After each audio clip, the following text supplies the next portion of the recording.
Hello दोस्तों, कैसे हैं आप लोग। आई होप आप हमारे वीडियो को एंजॉय कर रहे होंगे और जो भी हम आपको शेयर मार्केट से रिलेटेड नॉलेज आपको दे रहे होंगे वो चीज़ें आपको किसी न किसी तरीके से ग्रो करने में हेल्प कर रहे होंगे। तो आज इसी से रिलेटेड एक और टॉपिक लेकर के हम आ गए हैं जिसका नाम है आईपीओ। जी हाँ, आपने बहुत नाम सुना होगा, इस कंपनी की आईपीओ आ रही है, इस कंपनी की आईपीओ आ रही है, उस कंपनी की आईपीओ आ रही है। भाई किधर पैसा लगाएं, कौन सा आईपीओ खरीदे, किस में खरीदे कि हमें सबसे ज़्यादा प्रॉफिट हो जाए और हमें कम से कम समय में ज़्यादा से ज़्यादा रिटर्न मिले। तो इस वीडियो में हम वो सारी चीज़ें जो है वो देखेंगे। तो सबसे पहले हम लोग अंडरस्टैंडिंग डेवलप करते हैं कि आखिर आईपीओ है क्या और आईपीओ से क्या वाकई प्रॉफिट बनता है और आजकल इतनी सारी आईपीओ आखिर आ क्यों रही है बैक टू बैक। अगर आप पिछले 1 सालों से देखें तो आईपीओ काफ़ी ज़्यादा आ रही हैं, जबकि पहले टाइम में इतना नहीं होता था। अब चूंकि बाज़ार जो है वो काफ़ी ज़्यादा चढ़ रहा है, बाज़ार में खुशी का माहौल है, इस वजह से आईपीओ जो है वो सारी कंपनियां लाने की कोशिश कर रही है कि वो ज़्यादा से ज़्यादा आईपीओ को लेकर के आए और अपना प्रॉफिट बना सकें। तो अब इस वीडियो में हम अंडरस्टैंड करेंगे और समझने का प्रयास करेंगे बेसिक तरीके से कि आईपीओ आखिर क्या है और हम इसमें कैसे अप्लाई कर सकते हैं। तो चलिए, अगेन ये चीज़ मैं आपको ज़रूर बताना चाहता हूँ, ये वीडियो जो है वो सिर्फ और सिर्फ एजुकेशनल पर्पज़ के लिए बनाया गया है, ये कोई भी रिकमेंडेशन नहीं है। आप अपना रिसर्च अच्छे से करें, उसके बाद ही आप पैसे इन्वेस्ट करें, क्योंकि आपकी हार्ड अर्न मनी है। अगर आप रिस्क को कैलकुलेट नहीं कर सकते हैं तो आप इससे दूर रहें। तो वीडियो को शुरू करते हैं और सबसे पहले हम लोग जानते हैं कि आईपीओ आखिर है। तो देखिए, आईपीओ का सिंपल सा मतलब है वो है इनिशियल पब्लिक ऑफरिंग। यानी कि अब मान लिया कोई भी एक कंपनी है मेरे पास, ए नाम की कोई एक कंपनी है। अब इस ए नाम की एक कंपनी है और मान लेते हैं कि ये ए नाम की कंपनी मेरी है, ठीक है। और अब मैं अब चाहता हूँ कि मेरा बिजनेस ग्रो करे, तो उसके लिए मुझे कैपिटल की ज़रूरत होती है, ठीक है। कैपिटल का बेसिक मतलब है आम भाषा में वो है मनी, यानी कि मुझे पैसे की ज़रूरत है। मैं पैसे कैसे कर सकता हूँ? दो तरीके से मैं कर सकता हूँ पैसों का जुगाड़। या तो मैं किसी दोस्त के पास से जाऊँ या रिश्तेदार के पास से जाऊँ और उनसे कहूँ कि यार ये मेरी कंपनी है, मुझे इसे बढ़ाना है, तो मुझे पैसे चाहिए, तो तुम लोग मुझे पैसे दे दो। तो एक तो ये चीज़ हो गया। दूसरा रास्ता क्या है कि आप बैंक के पास जा सकते हैं और आप बैंक से कह सकते हैं कि हमें इतने का लोन चाहिए, ठीक है। अब देखिए इसमें प्रॉब्लम क्या आती है। तो जब आप रिश्तेदारों के पास पैसा मांगने के लिए जाते हैं तो रिश्तेदार तो आपको उतने ज़्यादा पैसे नहीं दे सकते।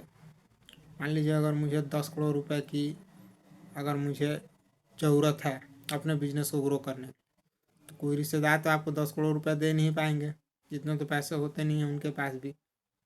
अब दूसरा रास्ता वो है बैंक। बैंक के पास आप जाएंगे तो बैंक क्या बोलेगी? बैंक बोलेगी कि क्या आपका बिजनेस इतना है कि आपको 10 करोड़ रुपए लोन दिए जा सके। वहाँ भी अगेन टेंशन है। अगर किसी तरीके से अगर आपको मिल भी जाता है लोन, तो आपको काफ़ी ज़्यादा लोन महंगा मिलता है। हो सकता है कि आपको लोन 10% से लेकर के 15% के बीच में आपको जो है वो देना पड़े। अब ये 10 से 15% लोन तो काफ़ी ज़्यादा हो जाता है। तो ऐसे में कंपनियां क्या करती हैं, तो अपना आईपीओ जो है लाने की पूरी कोशिश करती हैं।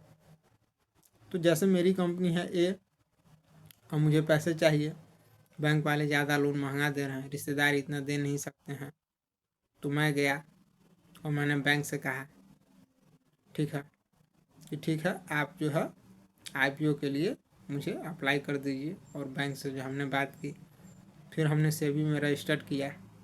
सेबी जो है वो हमारा सिक्योरिटी एक्सचेंज बोर्ड है, ठीक है। एक तरीके से जो भी शेयर मार्केट में जितनी भी कंपनियां होती हैं उनके जो भी ट्रेड्स जो है या शेयर जो है वो एक्सचेंज किए जाते हैं, उन पे यह निगरानी पूरी तरीके से रखता है कि कोई भी कंपनी जो है गलत तरीके से प्रैक्टिस ना करे और कोई भी कंपनी भाग ना जाए। इस वजह से सेबी का निगरानी और कंट्रोल जो है वो स्टॉक मार्केट पर पूरी तरीके से रहता है। तो मैंने सेबी के यहाँ क्या क्या रजिस्टर कर दिया, तो मुझे अप्लाई करना है। अब सेबी क्या करेगी, सेबी जो है वो हमारी कंपनी को पूरी तरीके से देखेगी कि हमारी कंपनी कितने सालों से काम कर रही है, कितना प्रॉफिट है, कितना लॉस है। फिर वो कुछ और जो बैंक से हमने बात की है वो बैंक भी देखेंगे क्या हमें इसमें पैसा लगाना चाहिए या नहीं लगाना चाहिए। और फिर वो सारे मिल करके एक डिसाइड करते हैं कि इस कंपनी ए का हम IPO ला सकते हैं। आई होप ये बात जो है आपको समझ में आ गया होगा। जो दूसरा सवाल है हमारा कि आखिर कंपनी जो IPO लॉन्च क्यों करती है, तो सिंपल सा चीज़ है, company use the IPO route to generate the fresh equity capital for the company to further increase its business, यानी कि खुद के बिजनेस को आगे बढ़ाने के लिए कंपनियां IPO को लेकर के आती हैं। आई होप कि यहाँ तक जो है वो बातें आपको क्लियर हो गई होंगी। अब हमारा अगला सवाल आता है कि IPO में कौन इन्वेस्ट कर सकता है। ठीक है, ये सबसे ज़्यादा ज़रूरी सवाल है। तो देखिए IPO में कोई भी इन्वेस्ट कर सकता है, जो भी शेयर मार्केट में इन्वेस्ट करना चाहता है वो कोई भी कर सकता है। तो बेसिकली दो तरीके के लोग होते हैं। ठीक है, पहला तरीके के लोग हैं वो है क्वालिफाइड इंस्टीट्यूशनल बायर्स, जिन्हें हम लोग QIB बोलते हैं। ठीक है, और इस QIB में क्या कौन कौन होते हैं, तो देखिए सबसे पहला तो म्यूचुअल फंड्स वाले होते हैं। तो जो mutual fund subject to market risk जो आप लोग सुनते हैं वो सारे म्यूचुअल फंड्स वाले होते हैं। इसमें आपका लार्ज कैप हो गया, आपका स्मॉल कैप हो गया, ठीक है, इसके अलावा आपका मिड कैप भी हो गया। ये सारे जो हैं ये म्यूचुअल फंड्स की कैटेगरी में आएगा। और इसमें भी लार्ज कैप, स्मॉल कैप और मिड कैप में भी और भी फर्दर कैटेगराइजेशन है, वो आप देख सकते हैं। फिलहाल के लिए म्यूचुअल फंड्स हो गया। दूसरा चीज़ कौन कौन शामिल होते हैं, फाइनेंशियल इंस्टीट्यूशंस हो गए, ठीक है, जिनके पास बहुत ज़्यादा पैसा है। बैंक्स हो गए, मैंने आपको कुछ देर पहले बताया। इसके अलावा इंश्योरेंस कंपनियाँ हो गई, कई सारी इंश्योरेंस कंपनियाँ हैं, जैसे policybazaar.com का आपने नाम सुना होगा, डिट्टो इंश्योरेंस का आपने नाम सुना होगा। इस तरीके से कई और सारी कंपनियाँ हैं, इंश्योरेंस कंपनियाँ, वो भी पार्टिसिपेट करती हैं अपने बिजनेस को ग्रो करने के लिए। और इसके अलावा फॉरेन इंस्टीट्यूशंस भी हो गए, जो आप लोग नाम सुनते हैं FII और DII, जो फॉरेन के जो इंस्टीट्यूशंस होते हैं यही होते हैं। आपको फॉरेन से पैसा देखते हैं कि मार्केट अब अच्छा है, मार्केट नीचे गिर रहा है, तो इन्वेस्ट करते हैं आपके यहाँ पे और वो भी प्रॉफिट कमाते हैं।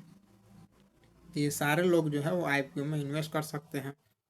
अब नॉन इंस्टीट्यूशनल इन्वेस्टर कौन कौन हो सकते हैं, इन्वेस्टर्स जो है वो दो तरीके के होते हैं। सबसे पहले तो कॉर्पोरेट्स वाले हो गए, जिनके पास काफ़ी ज़्यादा पैसा है और वो एक बार में इन्वेस्ट करना चाहते हैं, वो भी अप्लाई कर सकते हैं। दूसरा कौन है, वो है individuals other than retail investors, यानी कि रिटेल इन्वेस्टर के अलावा भी और कोई और तरीके के अगर इंडिविजुअल्स हैं तो वो भी इसमें पैसा इन्वेस्ट कर सकते हैं। What is the process of investing an online IPO। Online IPO को इन्वेस्ट करने का क्या है, यहाँ पे जो है वो मैंने सारी बातें वो लिख दी हैं। अगर आप पढ़ना चाहते हैं तो आप पूरी तरीके से आप पढ़ सकते हैं बेसिकली। ठीक है, ये चीज़ें मैंने आपको वीडियो को शुरू में ही बता दिया था, लेकिन अगर आप पढ़ना चाहते हैं तो आप यहाँ पे आसानी से पढ़ सकते हैं।